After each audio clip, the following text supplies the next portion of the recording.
តើបងប្អូនសម័យនេះហើយនៅដាក់រូបចឹងដាក់អក្សរអញ្ចឹងទៀតមែនយើងមើលទៅគឺអក្សរយើងមើលអត់ឃើញទេហើយមើលអត់ច្បាស់ជាពិសេសគឺអ្នកមើលពីចម្ងាយតែម្ដងអញ្ចឹងថ្ងៃនេះយើងនឹងមកមើលរបៀបថ្មីដែលយើងការដាក់អក្សរ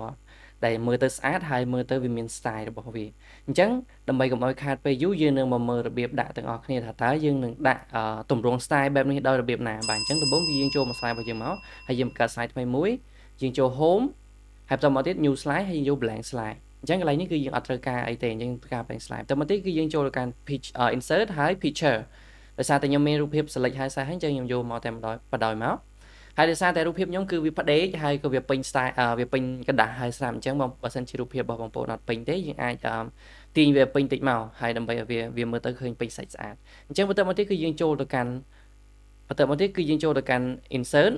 បាទបន្តមកទៀតយើងចូលទៅកាន់ table ហើយយើងយកតែមួយ row បានហើយអញ្ចឹងគឺ7 column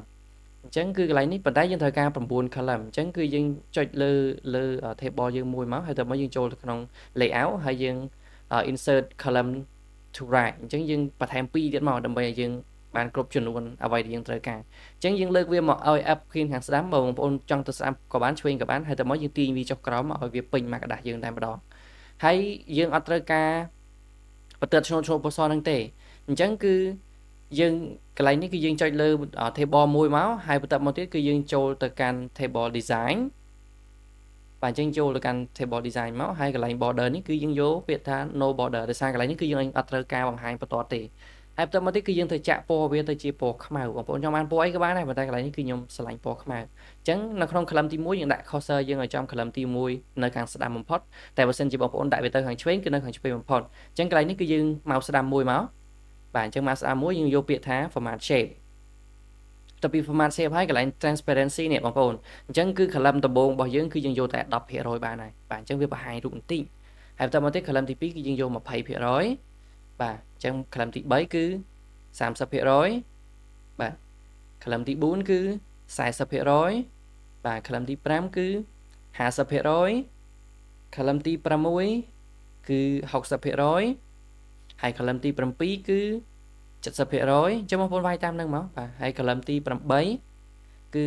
80%ហើយ column ទី9គឺ90%ចំណែកឯ100%ហ្នឹងគឺអារូបភាពមួយជារៀងពេញនឹងតែម្ដងអញ្ចឹងយើងមើលទៅគឺវាចាប់ផ្ដើមចេញពីភ្លឺតិចរហូតដល់ភ្លឺច្បាស់តែម្ដងអញ្ចឹងយើងធ្វើឲ្យកន្លែងហ្នឹងយើងមានកន្លែងយើងអាចដាក់អក្សរបានកាន់តែស្អាតហើយបន្តមកទៀតគឺដោយសារតែខ្ញុំបានសរសេរអក្សរនឹងហើយសាច់ហើយអញ្ចឹងកុំឲ្យខាត់ពេលយូរខ្ញុំចុច copy វាមកបាទអញ្ចឹងកន្លែងនេះគឺខ្ញុំចុច copy វា Ctrl C បាទអញ្ចឹង shortcut ដើម្បី copy ហើយយើងចូលមក slide របស់យើងគឺ Ctrl V បាទអញ្ចឹងកន្លែងនេះគឺ